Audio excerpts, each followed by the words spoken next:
الحمد للہ رب العالمین وبہ نستعین واشہد ان لا الہ الا اللہ وحدہ لا شریک لہ واشہد ان محمدا عبدہ ورسولہ خاتم النبیین صلی اللہ علیہ وعلی آلہ وصحبہ اجمعین، اما بعد۔ پچھلی مجلس میں ہم نے دیکھا کہ جنتیوں کے بارے میں اللہ کے نبی صلی اللہ علیہ وسلم نے فرمایا کہ جنت میں جانے کے بعد اللہ تعالیٰ ان سے پوچھے گا کیا تم راضی ہو گئے؟ جنتی کہیں گے کہ اللہ ہم کیسے راضی نہ ہوں، تو نے دنیا کی جتنی مخلوق ہے، جتنے بندے ہیں، ان میں سب میں کسی کو عطا نہیں کیا جو ہم کو عطا کیا ہے، یعنی سب کچھ تو مل گیا ہے، اب کیسے ہم راضی نہ رہیں؟ اس وقت اللہ تعالیٰ ان سے فرمائے گا کہ اب میں تمہارے لیے اس سے بڑھ کر نعمت عطا کر رہا ہوں۔ وہ کہیں گے اللہ اس سے بڑھ کے اور کیا ہو سکتا ہے؟ اللہ تعالیٰ فرمائے گا اب میں تمہارے لیے اپنی رضا حلال کیے دیتا ہوں، اب میں تم سے کبھی ناراض نہیں ہوں گا۔ اس سے معلوم ہوتا ہے کہ اللہ تعالیٰ کی رضا ساری نعمتوں سے بڑھ کر ہے۔ اللہ تعالیٰ کی رضا ساری نعمتوں سے بڑھ کے ہے، جنت کی نعمتوں سے بھی بڑھ کر ہے۔ اسی لیے یہاں پر حدیث کے الفاظ کیا ہیں؟ اللہ تعالیٰ فرمائے گا انا اعطیکم افضل من ذلک، میں ساری نعمتیں جو تم کو ملی ہیں، کھانا پینا، لباس، محل، سواریاں، سائے، باغات، پینے کے لیے پانی، شراب، دودھ، شہد، اور وہ ساری چیزیں جو لذت کی چیزیں ہیں، ان ساری چیزوں سے بڑھ کر میں تم کو ایک چیز دیتا ہوں۔ اور اللہ تعالیٰ فرمائے گا رضوانی، میری رضا، میرا راضی ہونا۔ معلوم ہوا کہ اللہ کی رضا تمام نعمتوں سے بڑھ کے ہوتی ہے۔ جب جنت کی نعمتوں سے بھی بڑھ کر ہے تو دنیا کی نعمتوں سے من باب اولا بڑھ کے ہے، بلکہ دنیا کی نعمتیں جنت کی نعمتوں کے مقابلے میں رکھنے لائق بھی نہیں ہیں۔ لیکن کتنے افسوس کی بات ہوگی کہ انسان دنیا کی نعمتوں کے، لذتوں کے جمع کرنے کی خاطر اللہ تعالیٰ کی رضا کو کھو دے، اس کو ناراض کر۔ وہ اعلیٰ نعمتیں جنت کی ہیں، ان سے بڑھ کر نعمت ہے اللہ کی رضا، اور یہ گھٹیا نعمتیں ہیں دنیا کی۔ ان گھٹیا نعمتوں کے لیے انسان اللہ کو ناراض کر دے، اس سے بدقسمت آدمی کون ہو سکتا ہے کہ وہ حرام لذتوں کے لیے اللہ تعالیٰ کو ناراض کر دے۔ یہ لذت مل جائے مجھ کو، بس پیسہ مل جائے، شہوتوں کی تکمیل ہو جائے، لباس سے لے کر، گھر سے لے کر، زیورات سے لے کر، اور پارٹیز سے لے کر، اور ناچ گانے سے لے کر، وہ ساری لذتیں جو انسان کے دل کو مشغول کرتی ہیں، وقتی طور پر اس کی تکلیفوں کو اس کے ذہن سے ہٹا دیتی ہیں، ان کی خاطر ایک آدمی اللہ کو ناراض کر دے، اپنے مالک کو ناراض کرے جس نے اس کے لیے اتنے سارے احسانات کیے ہیں، اس کی پیدائش سے لے کے زندگی بھر وہ اللہ کے احسانوں کے نیچے دبا ہوا ہے، اس اللہ کو ناراض کر دے، اس سے بڑھ کے اس کے لیے بدقسمتی اور بربادی کیا ہو سکتی ہے؟ یا ایھا الانسان ما غرک بربک الکریم، اے انسان تجھے تیرے رب کریم سے کس چیز نے غفلت میں ڈال دیا، پھیر دیا اپنی طرف؟ الذی خلقک فسواک فعدلک، جس نے تجھے پیدا کیا، پھر تجھے ٹھیک ٹھاک کیا، تیرے اندر اعتدال پیدا کیا۔ فی ای صورۃ ما شاء رکبک، اور پھر جس صورت میں چاہا تجھے ڈھال دیا۔ ہمارا وجود، ہماری ساری صلاحیتیں اللہ کی عطا کی ہوئی ہیں، ان صلاحیتوں کو اللہ کی ناراضگی، اس کی معصیت میں استعمال کرنا کتنی بڑی ناشکری ہے۔ ہر آدمی ہم میں سے اپنے حال پر غور کرے کہ اللہ نے جو مجھ کو دیا ہے، جو صلاحیتیں دی ہیں، جو اسباب و وسائل، جو نعمتیں مجھ کو دی ہیں، میں ان نعمتوں کو اللہ کی رضا کے لیے کتنا استعمال کرتا ہوں اور اللہ کی ناراضگی میں کتنا استعمال کرتا ہوں۔ یہ نعمتیں حاصل کرنے کے اعتبار سے میں اللہ کو کتنا ناراض کرتا ہوں۔ کتنے لوگ ہیں جو نمازیں چھوڑ دیتے ہیں اپنی دنیاوی تجارت کے لیے، جاب کے لیے۔ کتنے لوگ ہیں جو حرام طریقے سے مال کماتے ہیں دنیا سجانے کے لیے۔ کتنے لوگ ہیں جو عبادات ترک کر کے حرام لذتوں میں پڑے رہتے ہیں، کبھی کرکٹ، کبھی فٹ بال، کبھی فلمیں، کبھی کچھ اور، کبھی پکنک۔ ان لذتوں کی وجہ سے، ان نعمتوں کی وجہ سے اللہ کی ناراضگی کو مول لیتے ہیں۔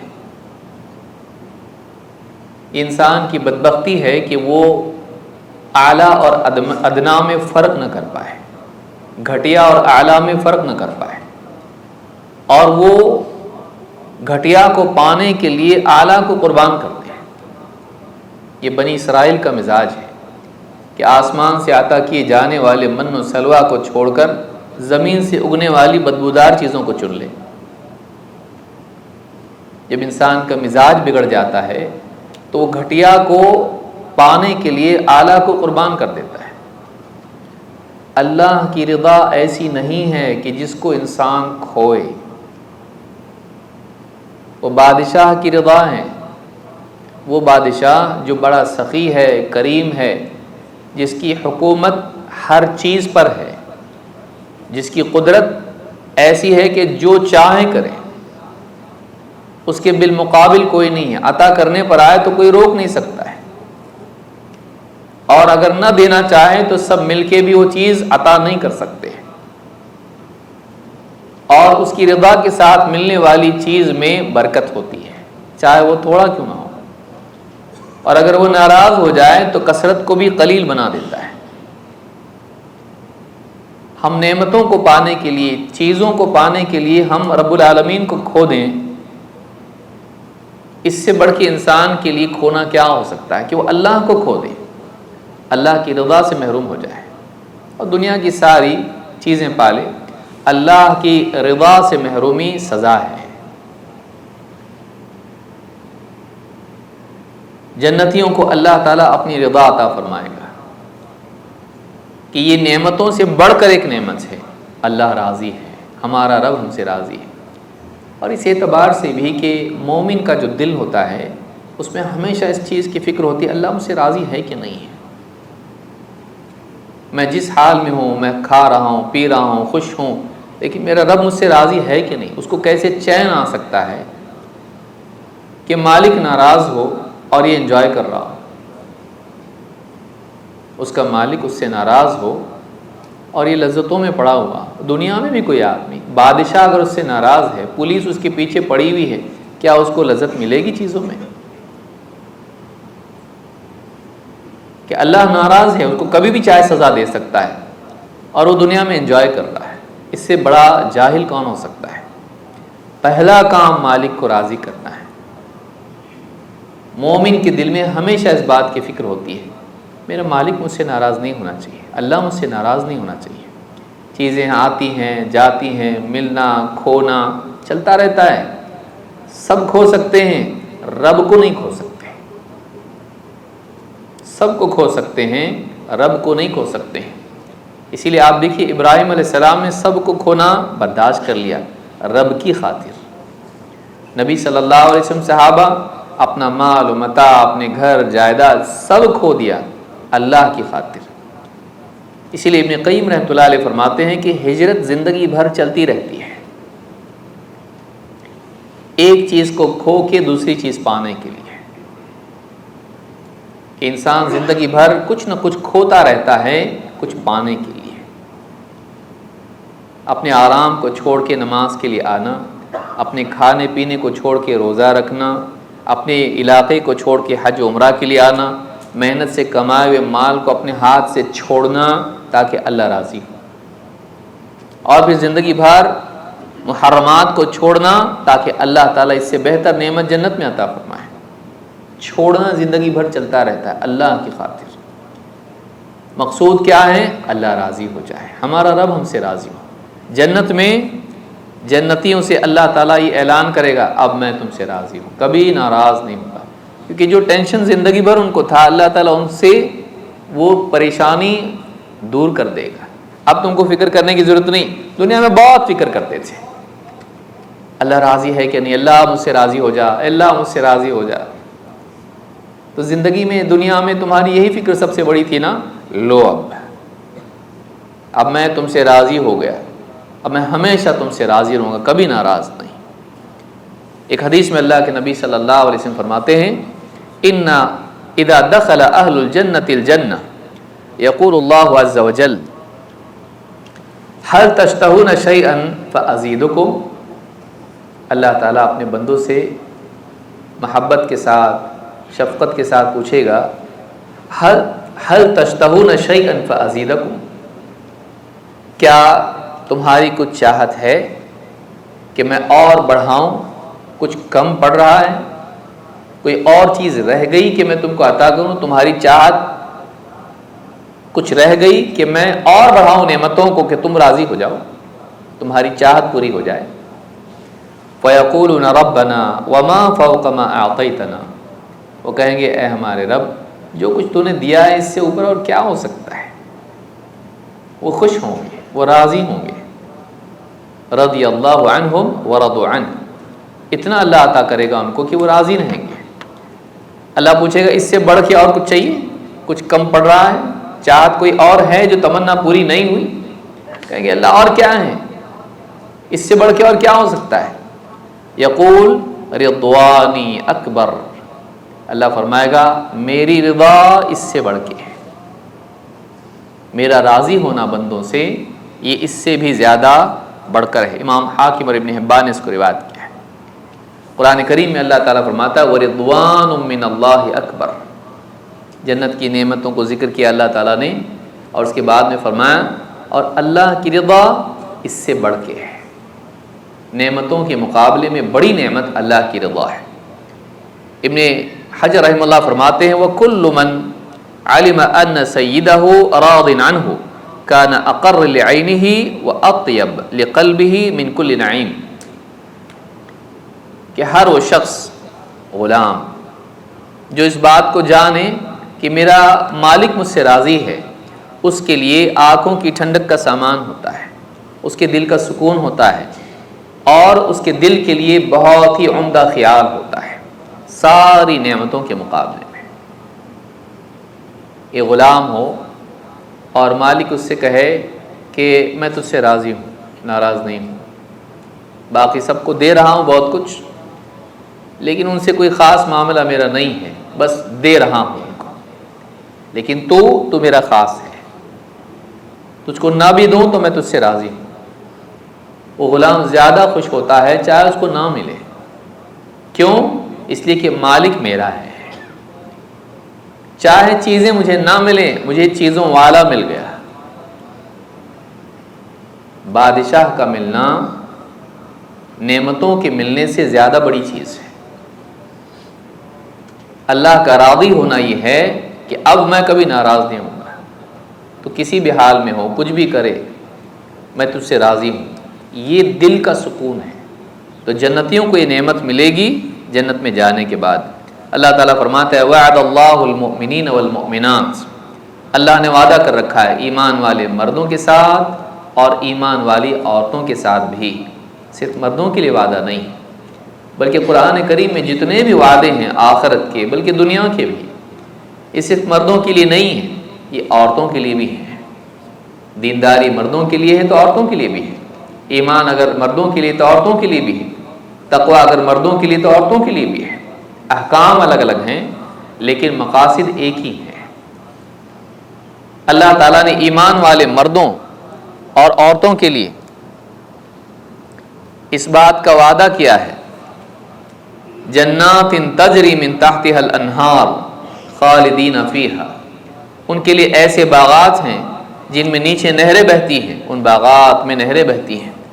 خالدین فیہا، وہ ان نہروں میں ان باغات میں ہمیشہ ہمیشہ رہیں گے.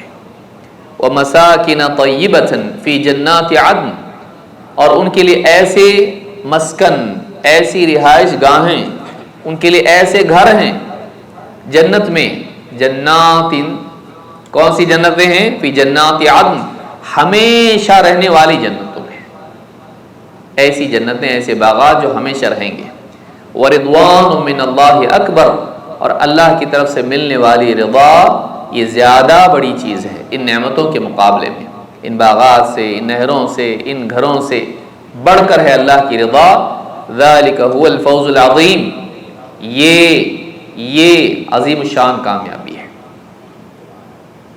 واقعی کامیاب بندہ تب ہوتا ہے جب وہ اپنی زندگی میں جو کچھ کر سکتا ہے کر کے اللہ کو راضی کر لے۔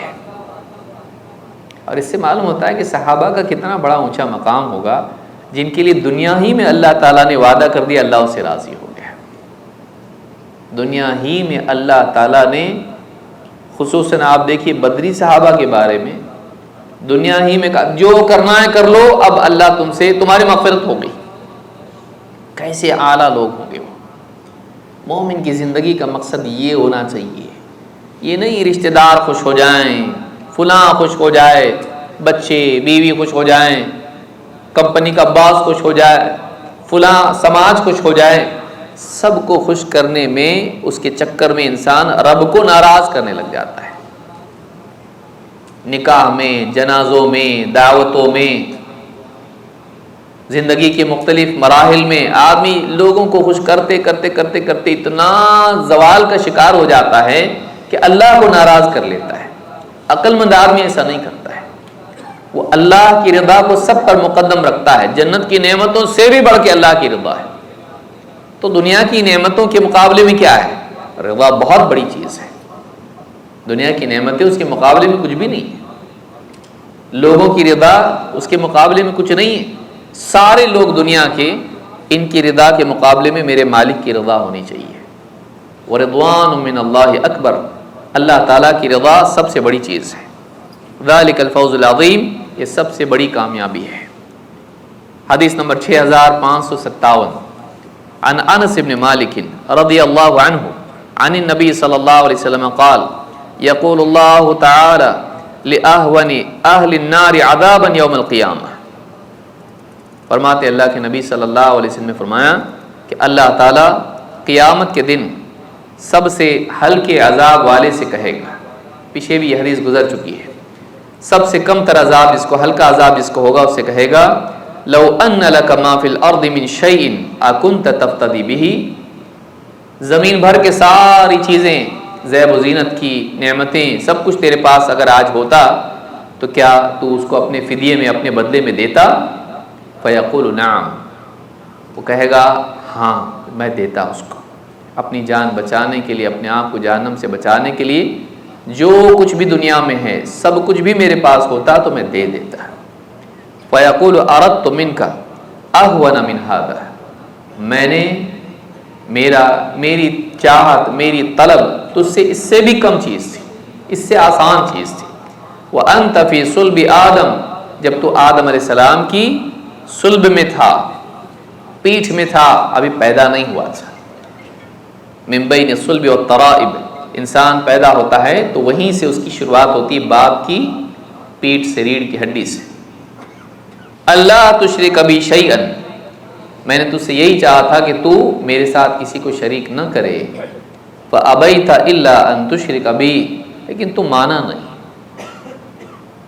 میرا مطالبہ تجھ سے کیا تھا؟ اللہ کس سے راضی ہوتا ہے؟ اللہ کا سب سے بڑا مطالبہ بندے سے کیا ہے؟ سب سے اہم ترین چیز کیا ہے جس کے بارے میں کوئی کمپرومائز نہیں، جس کے معاملے میں کوئی رعایت نہیں ہے؟ یہ ہونا چاہیے، شرک نہیں کرنا، شرک نہیں کرنا اللہ کے ساتھ، نہ بڑا نہ چھوٹا۔ بڑا شرک یہ ہے کہ آدمی اللہ کی بجائے کسی اور کی عبادت کرنے لگ جائے، کسی اور کو رب مان لے، کہ اس سے اولاد مانگے، اس سے شفا مانگے، اس سے رزق مانگے، اس سے کامیابی مانگے، اس کو دینے والا مان لے۔ قبریں، بت، ستارے، بابا، دنیا کی اسباب و وسائل، انہی کو کرتا دھرتا مان لے۔ کبھی جنات سے مانگ رہا ہے، ان کو رب بنا لیا، دینے والا، اور کبھی معبود بنا لیا کہ اپنی طرف سے جو دے رہا ہے، اعمال پیش کر رہا ہے، اقوال و افعال کے اعتبار سے، قلب کے اعتبار سے، وہ ساری عبادات اللہ کی بجائے ان کے لیے کرنے لگے۔ بڑا شرک ہے یہ، اللہ جیسا ان کو بنا دے، اللہ کے برابر ان کو مان لے، یا پھر چھوٹا شرک کرے، عبادت تو اللہ کی کریں لیکن اس پر دنیا کی اجرت چاہے، بندوں سے تعریف دے دو، خوش ہو جاؤ، میرے بارے میں اپنے دل میں مقام بن جائے، تمہارے دلوں میں میرا مقام بنے۔ ریاکاری یہ ہے کہ آدمی اپنا عمل دکھا کے اللہ کے ہاں مقام بنانے کی بجائے لوگوں کے دلوں میں مقام بنانے کی کوشش کرے، اللہ سے پانے کی چاہت کی بجائے لوگوں سے پانے کے لیے عمل کرے۔ اللہ کا مطالبہ بندے سے شرک نہیں کرنا، نہ بڑا نہ چھوٹا، اللہ والا عمل اللہ کے لیے کرنا، اللہ کی عبادت اللہ کی رضا کے لیے کرنا۔ وَرِضْوَانٌ مِّنَ اللَّهِ اکبر، اللہ کی رضا سب سے بڑی چیز۔ کسی اور کو راضی کرنے کے لیے نیکیاں، نمازیں، تہجد اور اس طرح کی ساری چیزیں، عبادات، کہ لوگ خوش ہو جائیں، لوگوں میں نام ہو جائے۔ پھر دین کی خدمت کر رہا ہے، چاہتا ہے کہ لوگ اس کے فین ہو جائیں،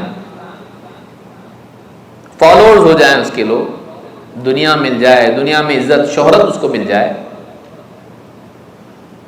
یہ ساری شرک کی شکلیں ہیں۔ اللہ والا عمل بندوں کے لیے کرنا،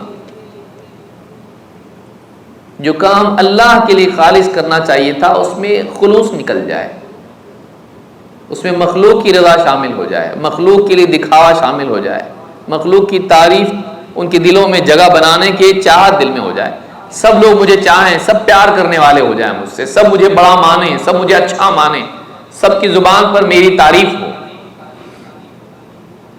پھر آدمی مزین ہو کے لوگوں کے سامنے پیش ہو،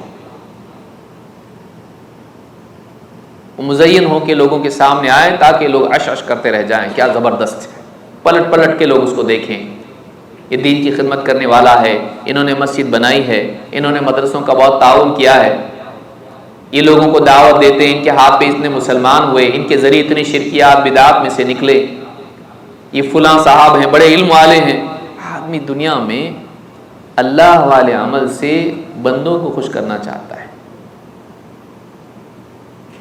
تو بڑا شرک تو ہے، آدمی بعض اوقات اس سے بچ جاتا ہے، چھوٹے سے بچنا ذرا مشکل ہوتا ہے، کیونکہ آدمی بھرم میں پڑا رہتا ہے کہ میں بتوں کا پجاری نہیں ہوں، میں ستاروں کو نہیں پوچھتا، میں پیڑوں کو نہیں پوچھتا، میں قبروں کو نہیں پوچھتا، لیکن یہاں کے پھنس جاتا ہے کہ وہ اللہ والے عمل میں، اللہ کی عبادت میں مخلوق سے طمع رکھتا ہے۔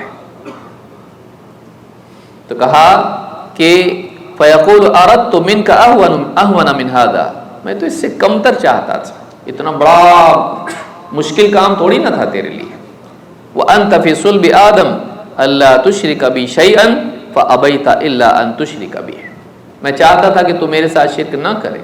اللہ کی چاہت یہ ہے، اللہ چاہتا یہ ہے کہ ہم شرک نہیں کریں اللہ کے ساتھ، لیکن آج بڑا طبقہ مسلمانوں میں سے دیکھیے شرکیات میں پڑا ہوا ہے، قبروں پہ سجدہ کر رہا ہے، قبروں سے نظر و نیاز کر رہا ہے، ایک بڑا طبقہ ہے، اسی کو دین سمجھے ہوئے ہے۔ یہ شرک ہے، یہ شرک ہے، اللہ کے سوا کسی اور کو مددگار ماننا، قبروں کو، اور ان کی عبادت کرنا، ان کے طواف کر رہا ہے، ان پر نظریں اور چڑھاوے چڑھا رہا ہے، قربانیاں دے رہا ہے ان کی خوش کرنے کے لیے، یہ ساری عبادات ہیں۔ اللہ کی عبادت اللہ کے لیے کرنا، اللہ کے سوا کسی اور کی عبادت نہیں ہونا چاہیے۔ یہ ساری شکلیں کہا کہ فَأَبَيْتَ إِلَّا أَن تُشْرِكَ بِي، تو نے نہیں مانا، تو نے شرک کیا، تو شرک کر کے رہا میرے ساتھ۔ تو آخرت میں وہ دنیا کا سب کچھ دینے کے لیے، سب کھونے کے لیے تیار ہو جائے گا، یہاں کھونے کے لیے تیار ہو اللہ کو پانے کے لیے، وہاں سب کھونے کے لیے تیار ہو جائے گا آخرت کی نجات پانے کے لیے۔ جہاں کرنا تھا وہاں تو کیا نہیں، جہاں نہیں کر سکتا وہاں تیار ہو گیا، کیا فائدہ؟ وقت نکل جانے کے بعد انسان کرنے کی فکر کرے، کیا فائدہ؟ آج وقت ہے تیرے پاس، آج پاک کر لے اپنے دل کو شرک سے، ریا سے، ہر قسم کی بیماری سے. آج صاف ستھرا ہو جا، آج بن. تجھ کو نہلانے سے پہلے تو اندر سے غسل کر لیں. لوگ آئیں گے تیرے کپڑے اتاریں گے، نہلائیں گے، کفن میں لپیٹیں گے، زمین میں مٹی میں ڈال دیں گے. تیرے اپنے غسل سے پہلے، جنازے کے غسل سے پہلے تو روحانی غسل کر دے، اپنے آپ کو پاک کر لے، تاکہ اللہ کے سامنے تیری پیشی جب ہو تو اچھے حال میں تو پیش ہو. ظاہر کی صفائی کب تک کرے گا؟ اندر صاف کر اپنا، اپنے دل کو شرک سے پاک کر. اپنے دل میں اللہ کا مقام کسی اور کو مت دے، وہ اللہ کے لیے خاص ہے. اللہ کے برابر کسی کو مت بنا، نہ دل میں، نہ زبان سے، نہ عمل سے. شرک کوئی ایسے بس اتنا ہے بتوں کو نہیں پوجنا ہے، اتنا ہی ہے. کئیوں شکلیں اس کی ہیں. آدمی ایک سے بچے شیطان دوسرے میں ڈال دیتا ہے، دوسرے سے بچا تیسرے میں ڈال دیتا ہے. اپنے دل کو بچانا ہے. جیسے آندھی طوفان میں آدمی کو چراغ کو لے کے چلنا پڑتا ہے، سنبھال کے بجھ نہ جائے. ایمان کا چراغ بجھ نہ جائے، اخلاص کا چراغ بجھ نہ جائے، تقویٰ کا چراغ بجھ نہ جائے. سنبھال کے چلنا ہے، بے فکری سے نہیں کہ آدمی بالکل بے دھڑک چلتا رہے. کچھ نہیں ہوتا، میں تقویٰ والا ہوں، میں اچھا ہوں، میں نیک ہوں، میں سب پڑھ لیا.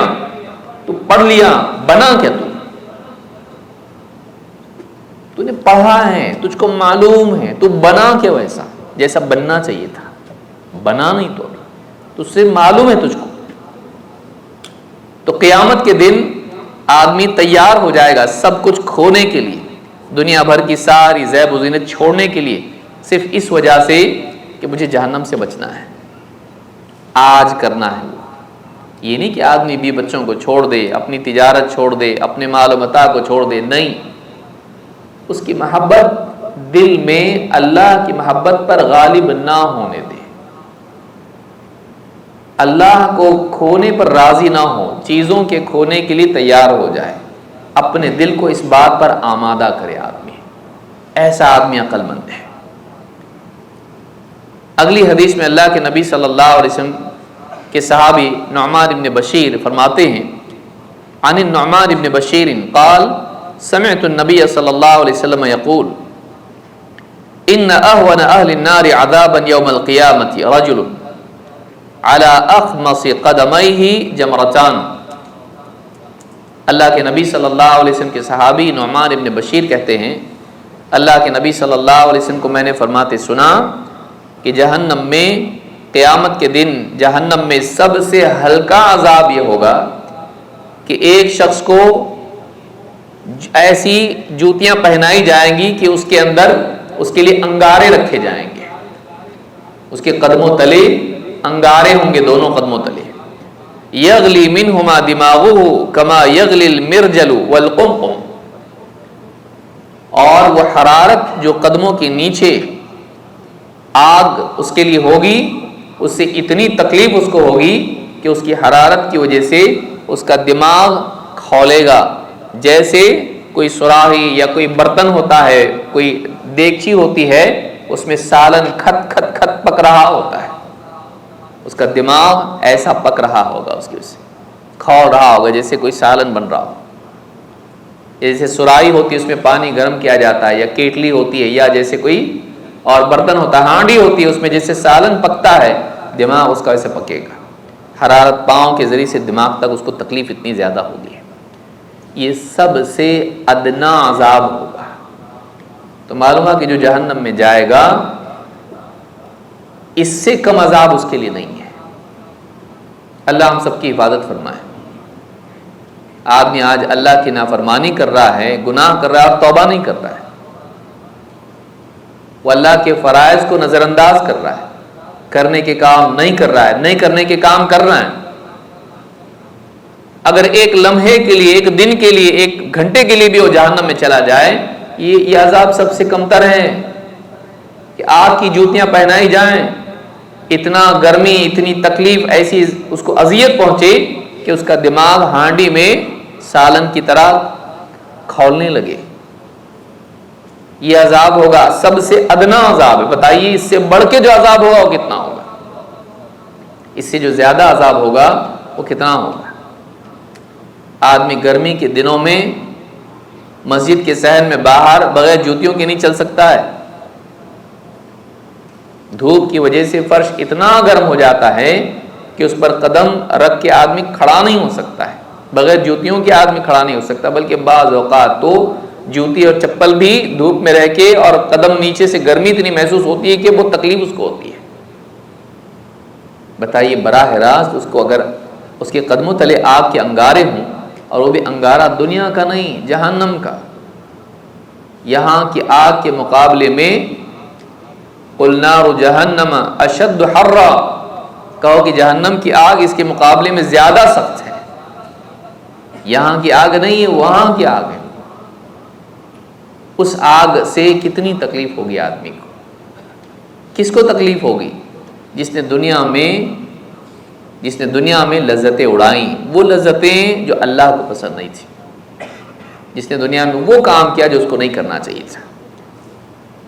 اسی طرح سے ابو سعید خدری رضی اللہ عنہ کہتے ہیں انہ سمع رسول اللہ صلی اللہ علیہ وسلم وذکر عنده عمه ابو طالب، انہوں نے اللہ کے نبی صلی اللہ علیہ وسلم کو فرماتے سنا جبکہ ان کے سامنے ابو طالب کا ذکر آیا. نبی صلی اللہ علیہ وسلم کے سامنے ابو طالب کا ذکر کیا گیا. قال فقال لعله تنفعه شفاعتي يوم القیامہ، فرمایا کہ امید ہے قیامت کے دن میری سفارش ان کو فائدہ دے. فَيُجْعَلُ فِي ضَحْضَاحٍ مِّنَ النَّارِ يَبْلُغُ كَعْبَيْهِ يَغْلِي مِنْهُ أُمُّ دِمَاغِهِ. آپ نے فرمایا کہ شاید کہ میری سفارش قیامت کے دن ان کے کام آ جائے تو سزا کیا ہوگی؟ جہنم میں سب سے کم تر سزا ہوگی، سب سے ہلکی سزا ہوگی کہ ان کے قدموں میں آگ کی جوتیاں ان کو پہنائی جائیں گی جو ٹخنوں تک آگ آئے گی. لیکن وہ آگ اتنی بھیانک ہوگی کہ اس سے دماغ کھول رہا ہوگا جیسے ہانڈی میں سالن کھولتا ہے. یغلی منہ ام دماغی ہی، ان کا پورا دماغ جو ہے وہ کھول رہا ہوگا جیسے برتن میں سالن کھولتا ہے. اس حدیث سے بات معلوم ہوتی. دیکھیے آپ غور کریں، ابو طالب نے کیا کم ساتھ دیا نبی صلی اللہ علیہ وسلم کا؟ اتنا ساتھ دیا. نہ صرف یہ کہ حفاظت کی آپ کی، پرورش کی آپ کی، حفاظت کی آپ کی، بلکہ جو تکلیفیں آپ کی دعوت میں آپ پر آئیں اس میں بھی ابو طالب نے آپ کا ساتھ نہیں چھوڑا.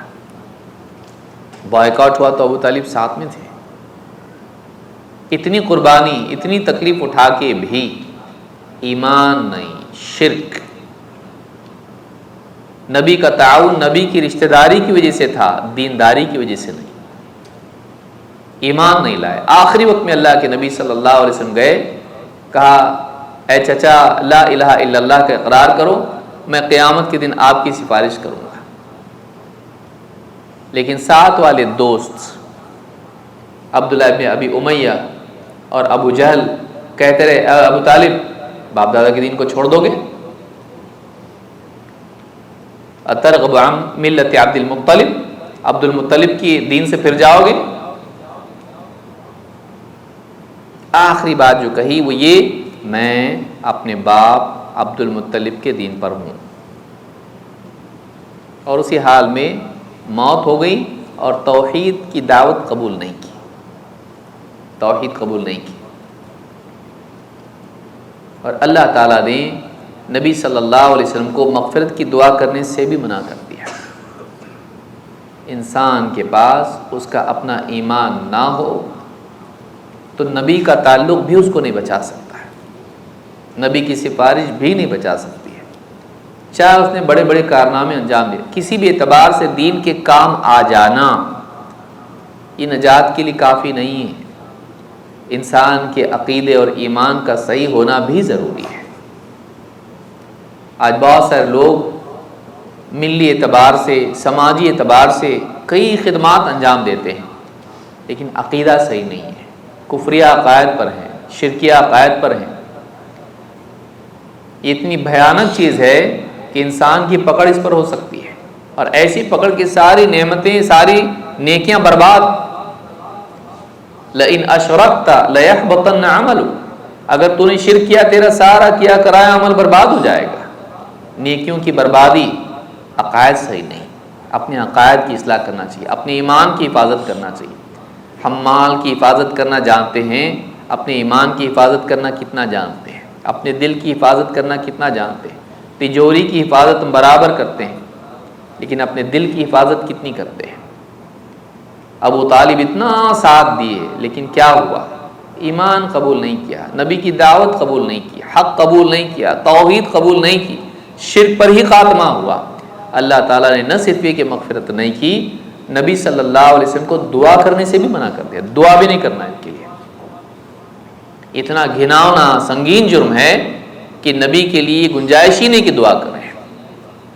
اس لیے ہمارے اپنے رشتہ داروں میں، دوست احباب میں ہم دنیاوی اعتبار سے سارا تعاون ان کا کرتے ہیں، ان کو خوش رکھتے ہیں، دعوتوں میں بلاتے ہیں، سب کچھ کرتے ہیں، ان کے عقائد کی اصلاح کی فکر نہیں کرتے۔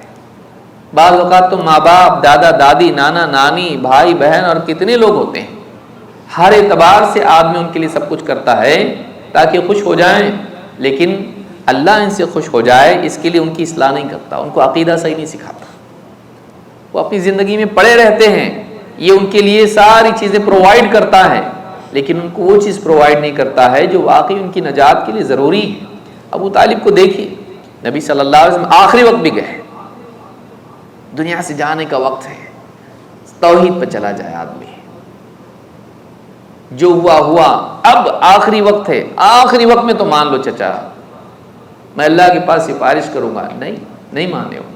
بری دوستی انسان کے لیے برے خاتمے کا ذریعہ بنتی ہے۔ اکیلے نبی صلی اللہ علیہ وسلم نہیں تھے نا، دوست بھی تھے، قبائل عار۔ کہا ہے ابو طالب باپ دادا کے دین سے پھر جاؤ گے؟ باتوں میں آ گئے، ان کی باتوں میں آ گئے اور بات قبول کر لی۔ برے دوستوں نے آخری وقت میں بیڑا غرق کر دیا۔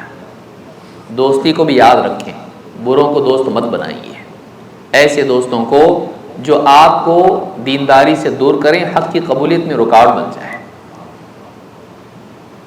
تو اس میں عذاب آپ دیکھیے، فرمایا لعلہ تنفعہ شفاعتی یوم القیامہ، شاید کہ میری سفارش شفاعت ان کے کام آ جائے قیامت کے دن، لیکن یہ سفارش جہنم سے بچانے کی نہیں ہوگی۔ یہ سفارش ایسی نہیں ہوگی کہ سفارش کر کے اللہ جہنم سے بچا لے، ان کو جنت میں ڈال دے۔ جس کے پاس اپنا ایمان و توحید نہ ہو اس کے لیے ایسی سفارش نہیں کہ جہنم سے نجات ملے۔ وہ جہنم میں تخفیف ہوگی عذاب میں، لیکن جہنم سے باہر نہیں۔ اور کمتر عذاب بھی کتنا بھیانک عذاب ہے کہ پاؤں میں آگ کے جمرات رکھ دیے جائیں، جوتیاں اس کو آگ کی پہنائی جائے کہ اس کا دماغ کھولتا رہے، کیا راحت ملے گی اس کو؟ کیا راحت ملے گی اس کو؟ تو یہ عذاب ابو طالب کا ہے جو سب سے ہلکا اور کمتر عذاب ہوگا قیامت کے دن۔ اللہ ہم سب کی حفاظت فرمائے۔ لہٰذا کسی اعتبار سے دین کے کام آ جانا یہ کافی نہیں ہے، کسی اعتبار سے بھلائیاں کر لینا یہ کافی نہیں ہے۔ ضروری ہے کہ آدمی کے پاس اس کا عقیدہ، اس کی توحید ہو، اس کے عقائد صحیح ہو، اس کا خاتمہ صحیح ہو، یہ بہت ضروری ہے۔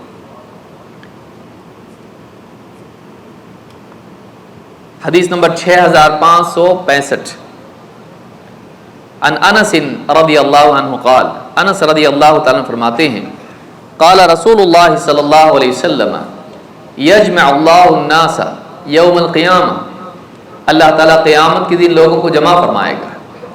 فیقولون، وہ کہیں گے لو استشفعنا علی ربنا حتی یریحنا من مکاننا۔ حشر کے میدان میں، اس سے پہلے حدیثیں گزر چکی ہیں، آدمی پسینے میں غرق ہوگا، لوگ پریشان ہوں گے گرمی کی وجہ سے۔ فیصلہ کب ہوگا؟ جنت جہنم کا فیصلہ بھی نہیں ہو رہا ہے۔ کہیں گے کاش کہ کوئی ایسا ہوتا جو ہمارے رب کے آگے ہماری سفارش کرتا تاکہ اس مصیبت کی جگہ سے ہم کو راحت ملے، راحت نصیب ہو، بڑی تکلیف میں سب لوگ۔ فیاتون آدم، لوگ آدم علیہ السلام کے پاس آئیں گے۔ فیقولون انت الذی خلق اللہ بیدہ، آپ ہی تو ہیں جسے اللہ تعالیٰ نے اپنے ہاتھ سے پیدا کیا۔ قرآن میں بیدئی دونوں ہاتھوں سے پیدا کیا.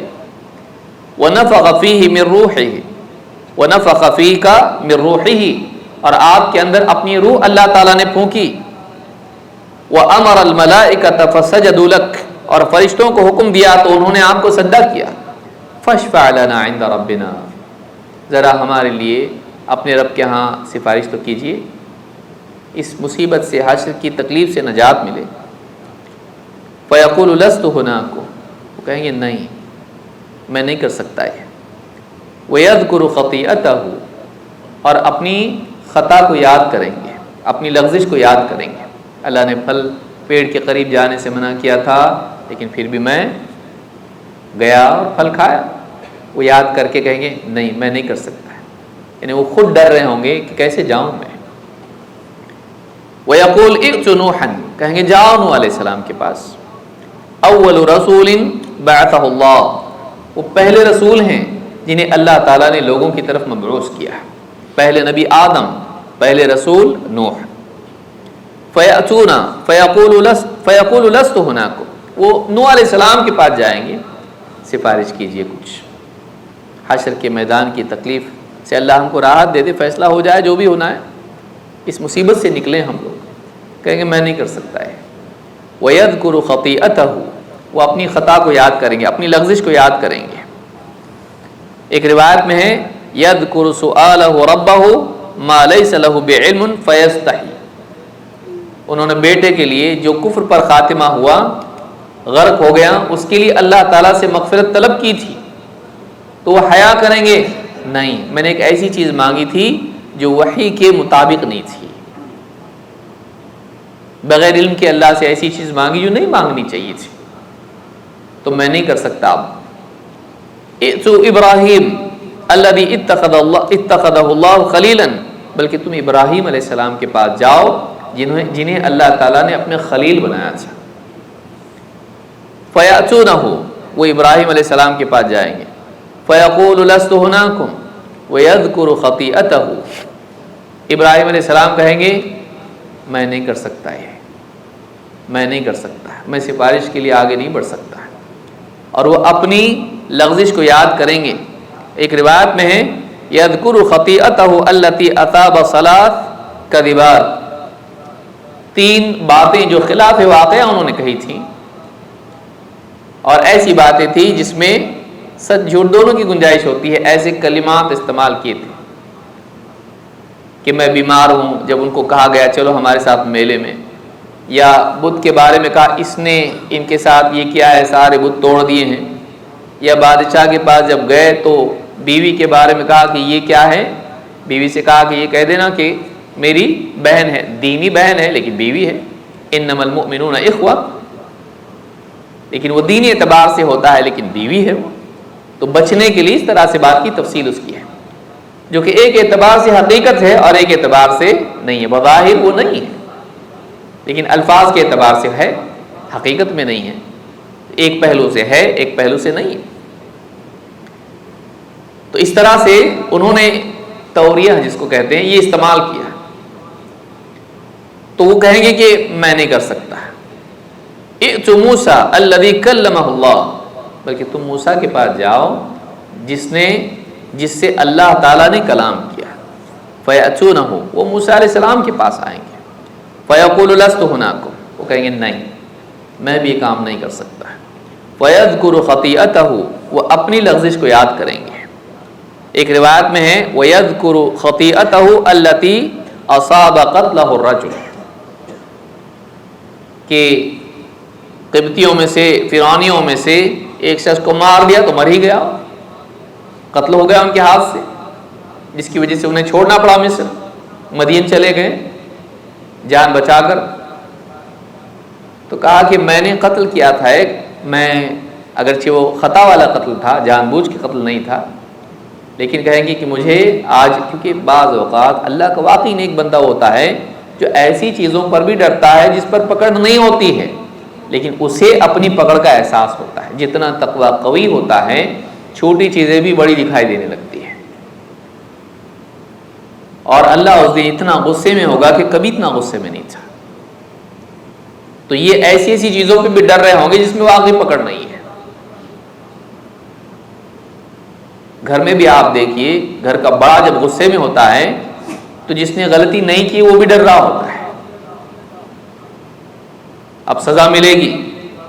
تو غصے کی وجہ سے جس نے غلطی نہیں کی ہے، شرارت نہیں کی ہے، گلاس نہیں پھوڑا ہے، وہ بھی ڈر رہا ہوتا ہے غصے کی وجہ سے. انبیاء بھی ڈر رہے ہوں گے جبکہ ان کی زندگیاں پاکیزہ ہیں، اور یہ ساری باتیں ایسی نہیں کہ واقعی اللہ کے نزدیک گناہ ہوں. انبیاء گناہوں سے پاک ہوتے ہیں لیکن وہ اپنے بارے میں ڈر رہے ہیں. یہ عبودیت کی وجہ سے ہوگا، اللہ کی خشیت کی وجہ سے ہوگا. وہ کہیں گے، موسیٰ علیہ السلام کہیں گے ائتوا عیسیٰ، تم عیسیٰ کے پاس جاؤ. فیأتونہ، تو وہ عیسیٰ علیہ السلام کے پاس آئیں گے. فیقول لست ہناکم، وہ کہیں میں بھی نہیں کر سکتا ہے. ایک اور روایت میں ہے، مسند احمد کی روایت میں ہے، وَيَذْكُرُ، یہ ترمذی کی روایت میں ہے، فیقول انی عبدت من دون اللہ. وہ ڈریں گے، کہیں گے میں نہیں جا سکتا، میں سفارش نہیں کر سکتا. میری قوم، میرے ماننے والے اللہ کے مقابلے میں میری عبادت کرنے لگ گئے تھے، مجھے اللہ کے برابر کر دیا تھا ان لوگوں نے، اللہ کا بیٹا بنا دیا، اللہ کے ساتھ تین میں کا تیسرا کر دیا، اللہ یہی اللہ ہے. لوگوں نے مجھ کو اللہ کے ساتھ معبود بنا لیا تھا. تو میری ہمت نہیں کہ میں جا کے سفارش کروں. یہ ترمذی کی روایت ہے. ائتوا محمد، بلکہ تم محمد صلی اللہ علیہ وسلم کے پاس جاؤ. فقد غفر له ما تقدم من ذنبه وما تأخر، کیونکہ اللہ تعالیٰ نے آپ کے لیے اس بات کا اعلان کیا ہے کہ آپ کی اگلی اور پچھلی کوئی اگر لغزش ہے تو اس کے لیے مغفرت کا وعدہ ہے. آپ کے تمام معاملات کے لیے اللہ تعالیٰ نے مغفرت کا وعدہ کر دیا ہے. فیأتونی، آپ فرماتے ہیں تو لوگ میرے پاس آئیں گے.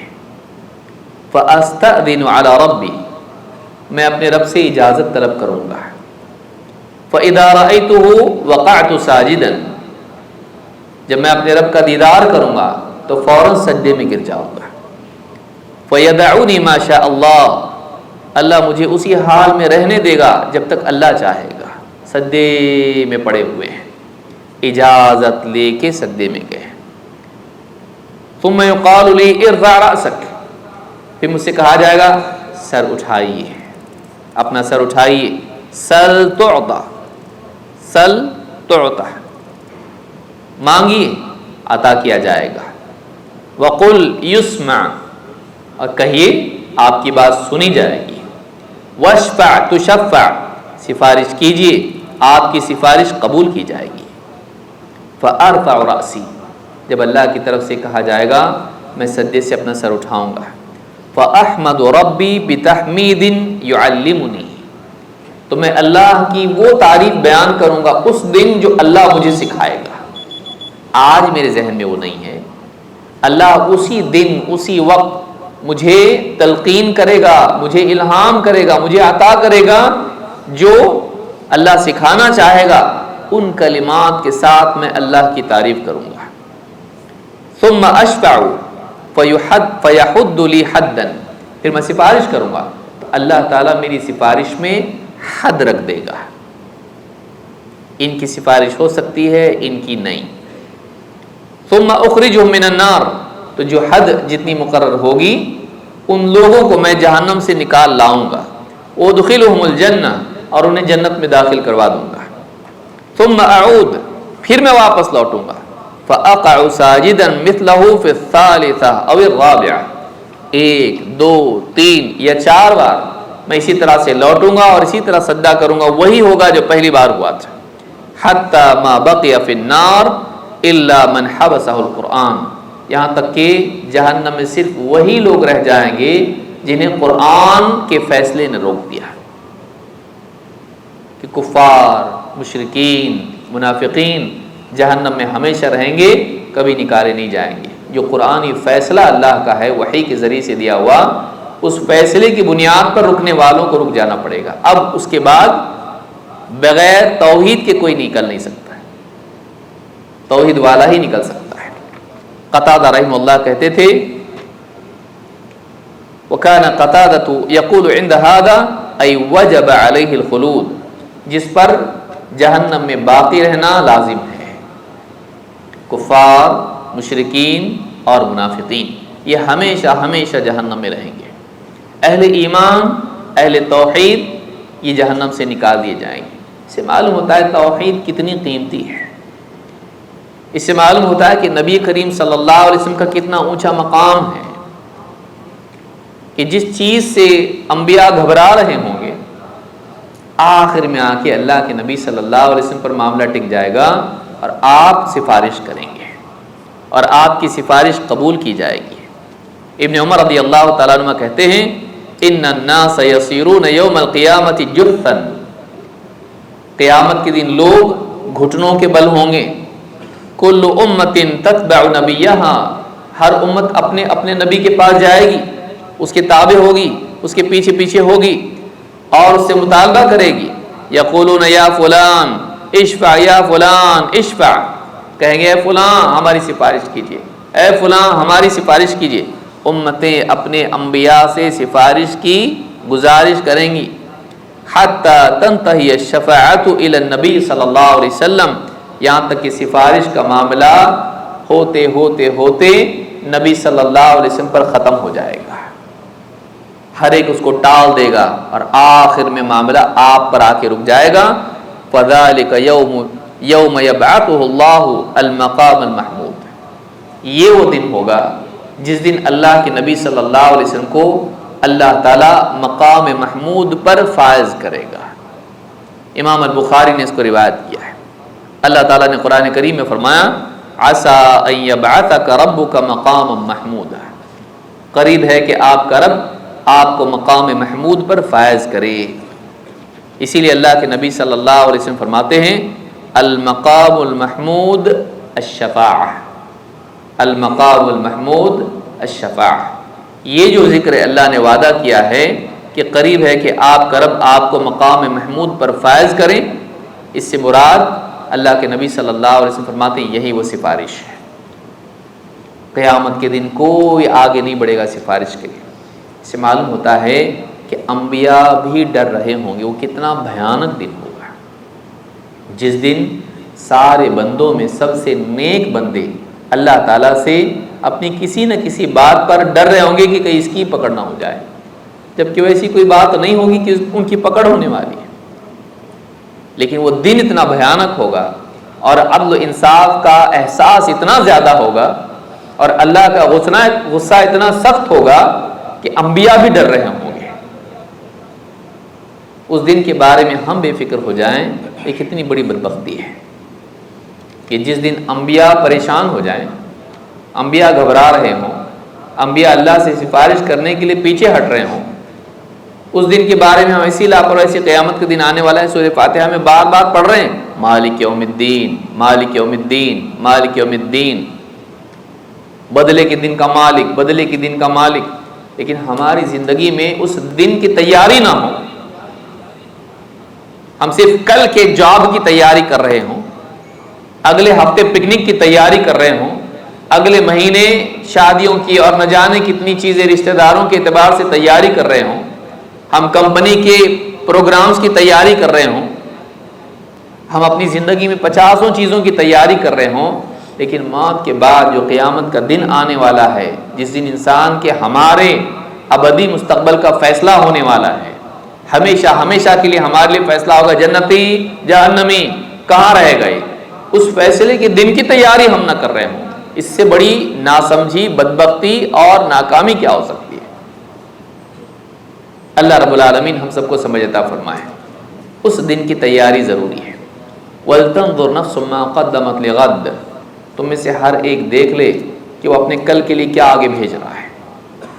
وہ کل آ کر رہے گا، وہ کل آ کر رہے گا، وہ ٹلنے والا نہیں ہے۔ مَا لَهُ مِن دَافِعٍ، اس کو کوئی دفع کر نہیں سکتا، اس کو کوئی پیچھے نہیں کر سکتا، اس کو کوئی ہٹا نہیں سکتا، روک نہیں سکتا ہے، وہ آ کر رہے گا، وہ آنا ہی آنا۔ ان الساعۃ آتیۃ، قیامت کی گھڑی آنا ہی آنا ہے۔ اس دن ہماری تیاری کیا ہے، ہم کس حال میں پیش ہوں گے؟ عمر بن خطاب رضی اللہ عنہ فرماتے ہیں وَتَزَيَّنُوا لِلْعَرْضِ الْأَكْبَرِ، وَتَزَيَّنُوا لِلْعَرْضِ الْأَكْبَرِ، اس بڑی پیشی کے لیے جو اللہ کے سامنے پیشی ہونے والی ہے، اپنے آپ کو آج ہی مزین کر لو۔ لوگوں کے سامنے جاتے ہو پیش ہونے کے لیے، اچھے حال میں جاتے ہو، اچھے لباس، غسل کر کے، عطر لگا کے، اچھا لباس پہن کے جاتے ہو، رب کے سامنے بھی تو پیش ہونا ہے نا، رب سے بھی تو ملاقات ہے۔ لوگوں سے ملاقات کے لیے اپنے آپ کو مزین کرتے ہو، رب العالمین سے ملاقات کے لیے تم نے اپنے باطن کو کتنا مزین کیا ہے، کیونکہ اللہ ظاہر کو نہیں باطن کو دیکھتا ہے، تمہارا باطن کتنا اچھا ہے۔ اللہ رب العالمین ہم سب کو توفیق عطا فرمائیں، آخرت کی تیاری کرنے والا ہم کو بنائیں۔ مزید باتیں انشاءاللہ ہم نماز کے بعد دیکھیں گے۔ اقول ھذا استغفر اللہ لی و لکم۔